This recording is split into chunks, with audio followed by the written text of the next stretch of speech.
Hey everybody, my name is Paul Willey. I'm a clinical educator for Boston Scientific EKOS Division, and I am going to talk to you today about our EKOS catheter and how to prep it. Let's take a look.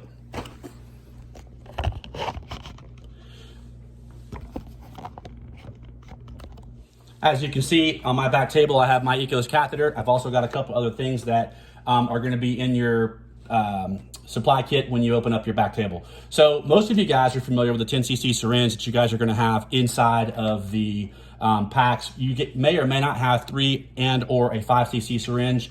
Go ahead and get in the habit of throwing a 3cc or a 5cc syringe if possible. Also, I want you guys to go ahead and get a couple of 3-way stopcocks, not the pressure, high pressure ones, just regular 3-way stopcocks, and throw them to your field. Go ahead and prep them however you guys normally do.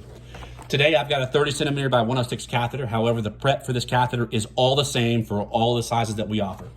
Once you open the box, you're going to notice that there are 2 packages inside the box, okay? One is labeled for catheter, and that's going to be the white wire, and then one is the ultrasound device, and that's going to be our black wire or our ultrasound wire, okay? So when you're preparing your device, always start with your EKOS catheter first, okay? It's a sterile package, so it gets presented to the field, and this is how it looks when you get the package to you. First thing you want to do is you're going to pop off this top here, okay? It takes a little bit of effort, so just kind of unsnap it, and you can toss that top in the trash. Next thing you're going to notice is this is our catheter packaged nicely inside of this container. What I want to draw your attention to are several things. Number one is the connector right here, okay? This is our white wire, our catheter wire that hooks up to our EKOS console. It is an electrical connector, so you want to make sure it's clean, dry, and intact. There's a couple of ways you can do that. I've seen people put towels around it. I've seen people take gloves and wrap it around it. One particular method I like that's a little bit less intrusive is literally taking some medication wraps, some medication labels that are on your back table and putting it over this or stereo strips. That way it just protects the connection and it's not quite as bulky as maybe a towel or a glove. The other thing that I want you to notice about our catheters is there are 2 ports on every catheter. Well, how convenient. Every port is labeled on our catheter.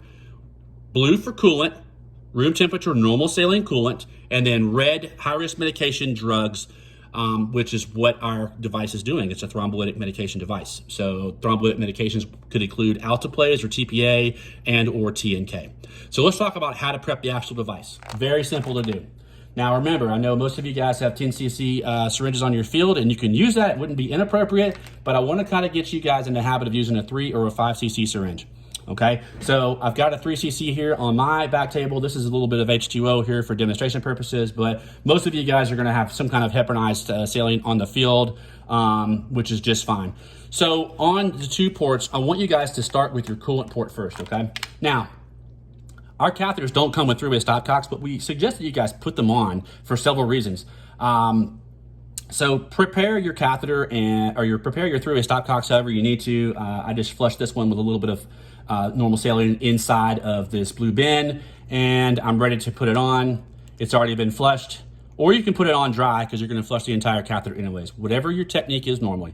Okay, I'm going to open up my catheter, the 3-way stopcock to the catheter, and then I'm literally going to begin to flush this catheter with this normal saline or heparinized saline if we were in an actual case. Now, when I start to flush, I want you to see exactly what's going on, and I want you to pay attention right here at this end of this wire lumen loop. Okay, as I start to flush, you're going to see fluids coming out of it. Take your thumb, finger, whatever you need to, and continue to flush forward. You're flushing normal saline all the way through this EKOS catheter, and it's literally going to come out the tip inside of this wire loop.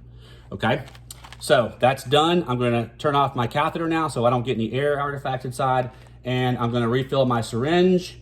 Now I only have 1 stopcock, so for demonstration purposes, I'm just going to place it over here like I have 2. And now I'm going to flush my drug port. So what's important about the drug port is this. All right, so my drug port, I'm going to literally flush the same way.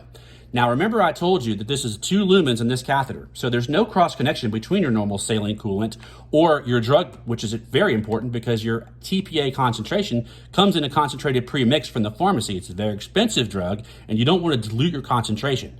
Now, when you're flushing your drug port, you're going to notice, I want you guys to get in the habit of using a 3cc syringe because there's going to be a lot tighter resistance when you're pressing the fluid through the drug port. And there's a reason for that. At the end of my catheter are tiny microscopic pores, half the size of a human hair, that the drug literally goes through and inside the blood clot. those pores are tiny, so when you're trying to force a lot of fluid through it, you're not going to get a lot. It's going to take a lot of pressure to get through it. So you need a smaller syringe in order to flush that fluid through. If you use a 10 cc, it will work, but you're literally going to be force feeding that syringe through your catheter. So my suggestion is do a 3 or a 5 cc syringe.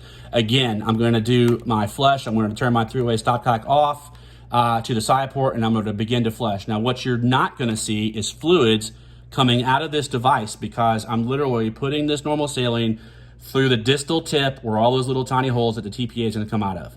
So flush it. I always go through, good practice is flush it through with 2.5 cc's. There's no exact science. You just want to get more than 1.8 cc's of fluid through this catheter in the drug port.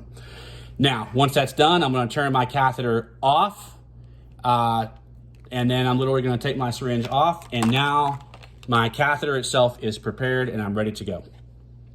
Now, a lot of you guys, you old school techs, notice that there's a wire lumen that's on this catheter. Even though there's no wire inside of this catheter, you still have a wire lumen. So you can, and it's appropriate, if you want to go on the back end of this blue port right here, you can literally flush the exterior portion of the catheter by flushing the lumen through. No big deal. And now it's nice and slick. Okay? So my catheter is ready to go. I'm going to put him right over here, and let's talk about the next piece, which is the ultrasonic core or microsonic device guy right here. Okay, he's the black wire. So again, he's sterile. Take him out of the package. Again, it's another pizza box, and we're literally going to pop this top off and get rid of it. Now, again, you have another connector right here. This one's the black one, okay? It's an electrical connector. Again, take your steri strip, your medication label, your glove or your towel to protect this electrical connection, because you don't want to get it wet when you hook it up to our control unit in just a moment. Now, this is the ultrasound wire. It is a wire, and it comes inside a wire loop, which is really pretty cool. So you can take it out or keep it in, however you want to keep things nice and tidy. The only prep that's required for this particular wire lumen or this ultrasound core is you can literally flush the back end of the wire loop right here, like we did with the catheter itself, okay? Nice and slick. Or you can literally take our wire out of the loop as you're about to insert it into our catheter, and you would just simply take a 4x4 Raytech, whatever you guys have on the field, dip it, wipe it down, and then it's ready to be put and inserted into the EKOS catheter, okay? I want to draw your attention to know that at the end of my wire are little tiny transducers right here. You guys can kind of see them in the camera. Those transducers and this wire is very fragile. If you start to jam this wire or bend it at a 90-degree angle, you may break or fracture this wire, because there are fiber optic wires that are inside of this thing, fiber optic lumens that transmit all kinds of data through our catheter into the control unit, and you may not know that you've broken it. So you want to be very careful and gentle. Here is my EKOS catheter. Here is where the wire goes through. It literally fits into the back end, nice and gently. A centimeter a second is what they recommend. I don't think anyone ever counts that. You just want to make sure it's nice and easy. Okay, the physician's putting it in. If your physician's jamming it in, make sure to remind them, just take it easy. Nice, easy insertion strokes to put it in. And you'll notice when we get to the end of the wire, it literally luer locks on the back end. And now it's done. The catheter is inserted in the patient's body, and now it's time for us to connect and hook up to the control unit. That is essentially the catheter prep. You want to make sure that when you are securing our device, there's no hard and fast rule. The only thing I ask is that when you are taping my catheter down, you want to do a gentle loop. Okay, you don't want to do super tight loops, because remember, fluid is flowing through this catheter. There are 2 separate lumens of fluid flowing through, and you don't want to pinch that fluid off. So you want to do a gentle loop if you need to, if you have a lot of slack sticking out because the catheter is sticking out of the body because the patient may be shorter or whatever. You just want to do a gentle loop as you're taping it down. Thanks a lot. I appreciate your time. Questions or comments in the comment box. You guys have a pleasant evening.